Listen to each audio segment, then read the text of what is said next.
Hello and welcome to Maltbox, the non-chill filtered whiskey blog. I'm Andy and this is Whiskey Review number 89. What I have for you today is another blend, but this time it's a blended malt Scotch whiskey. And it's from the Johnnie Walker stable. And it comes in the form of this. The Johnnie Walker 15-year-old green label. I've been meaning to review this for a while, but I've never got round to it. Something's always got in the way of reviewing it, because I've always had another bottle that I've been, excited about coming in. It's been delivered, I loved it, yada yada yada, you get the gist. So, Johnnie Walker green label, as I led with, is a 15... Oh, I didn't lead with that at all. It is a 15-year-old blended malt Scotch whiskey. There you go. 15, 15, big numbers. Bottled at 43%. As I've said numerous times now, it's a blended malt Scotch whiskey, so there's no grain whiskey. Made up into this, dare I say, vatting. Well, you can't say vatted malt anymore, can you? Because the SWA come after you. So, good luck, everyone. So, obviously, in terms of Johnnie Walker, you've got the red label, you've got the black label, you've double black, green, blue, platinum, gold, misc, I don't know, magenta, I don't know, a lot of colours going on. Alright, the green label is their only blended malt in the portfolio, okay, and the green label was actually discontinued for about 4 or 5 years until it came back in about 2016. So it was around for years and then it just disappeared and you couldn't get hold of it, and then it came back. So happy days. And it's now back permanently as well. So this is not a new re-release, so to speak. It has been around for about 4 years again, but prior to that re-release in 2016 it had been discontinued seemingly temporarily. Temporarily. There we go. Honestly, I've not been out for weeks. I don't even know how to speak anymore. So, interestingly, green label is quite forward in the sense of some of the malts that go into it. Diageo admit that what goes into this includes malts such as Caolila, Talisker, Cragganmore, and others. So there's a nice couple of names right there. It's bottled at 43%. I believe it's chill filtered. I mean, it will be. It's Johnnie Walker and it's Diageo. I believe it does contain colouring. In fact, it does. It does contain colouring, because if you look at the bottom of the box there, where it says Mit Farbstoff, that means it contains colouring, added colour. So it does have colouring in there. So when we talk about colour, easy now. When we talk about colour, let's just lies, pure fiction. If this was in Waterstones, it would be in the fiction section. So, anyway, moving on. Again, I'm not going to comment on colour, because it's probably going to win the Man Booker Prize. It's, some relatively clear legs on there, I guess. Not too much, actually. On the nose.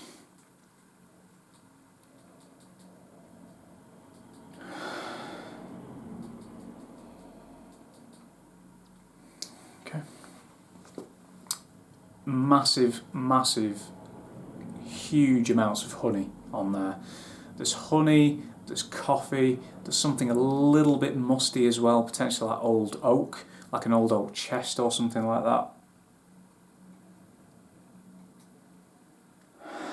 Arguably a little whiff of smoke as well. I mean, bearing in mind they do admit that there's Talisker and Caolila in this.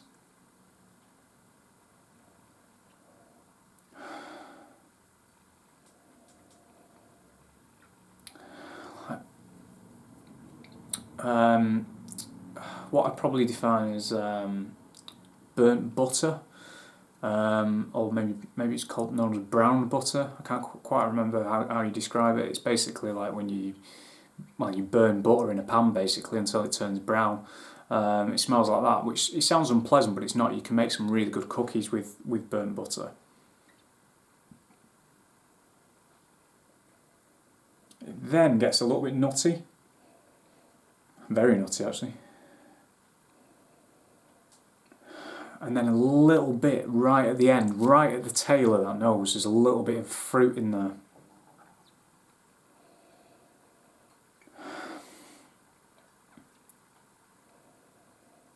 Actually, maybe a touch of marshmallow.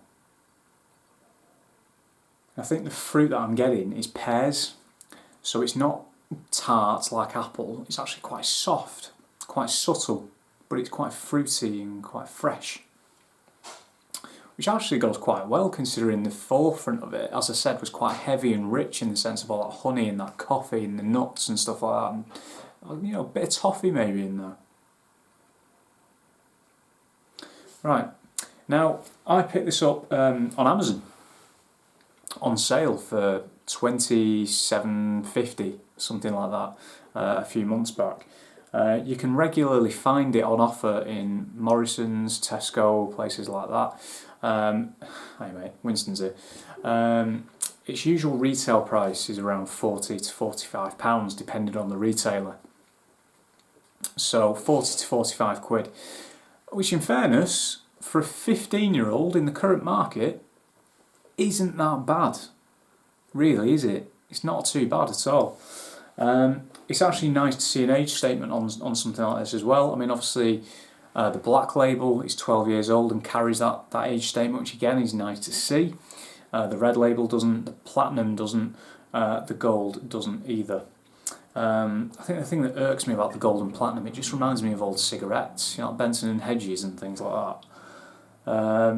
But yeah, the green is actually, I wouldn't say it's overlooked, but it's probably one of the lesser seen bottlings, because whilst I just said then you can get it in Morrison's and Tesco, you're not guaranteed that they'll have it. What they will be guaranteed to have is the red label.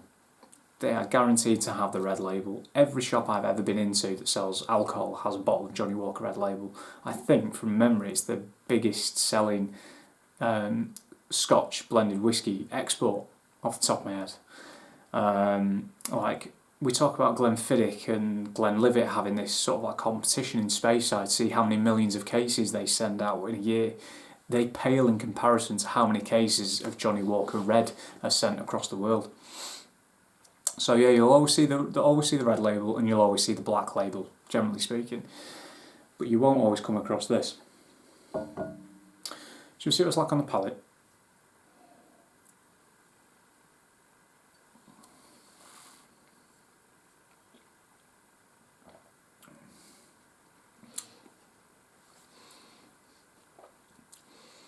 I'm pulling a little bit of a face there because the mouthfeel is such a letdown. It is such a letdown. You get those lovely rich, sort of like what I said on the nose about like viscous honey and very thick, it's kind of like gloopy and whatever else. And in your mind, you're expecting that to kind of carry on into your mouth. And you don't get that satisfaction. You just don't get that. It's so thin on the mouthfeel.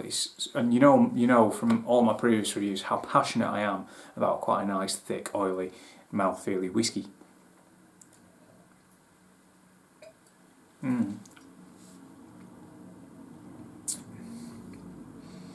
So, in terms of flavour, which is something I didn't touch on in the time that I was moaning about how thin the mouthfeel was, again, so much honey.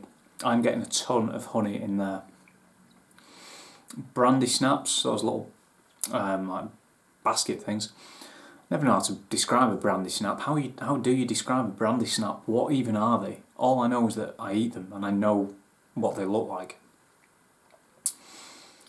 Maybe a bit of coffee, but again, not like the sort of deeper, more intense coffee that I had on the nose, but it's sort of like a milky coffee, or maybe like a flat white or something like that, or a cappuccino maybe, because there is also like a hint of chocolate milk chocolate, dark chocolate. I can't quite make my mind up because there is that sort of milkiness to the palate, but I don't think that's correlated with the kind of chocolate flavours that I'm getting.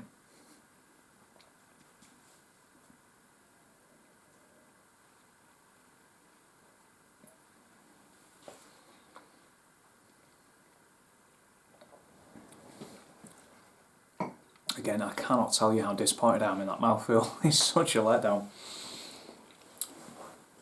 A little bit of smoke's in there, not too much, but it provides a nice bit of structure to the rest of the flavours that are there.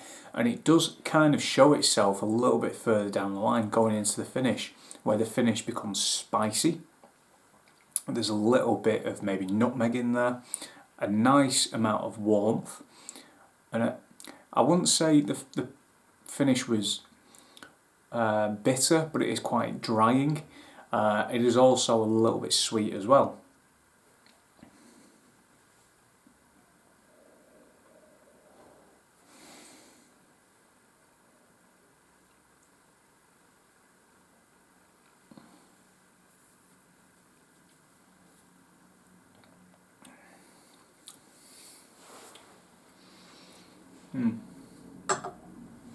Yeah, brandy snaps again, maybe a little bit of ginger, those spices, that nice kind of warming sensation. Yes, the coffee, yes, the chocolate, yes, the honey.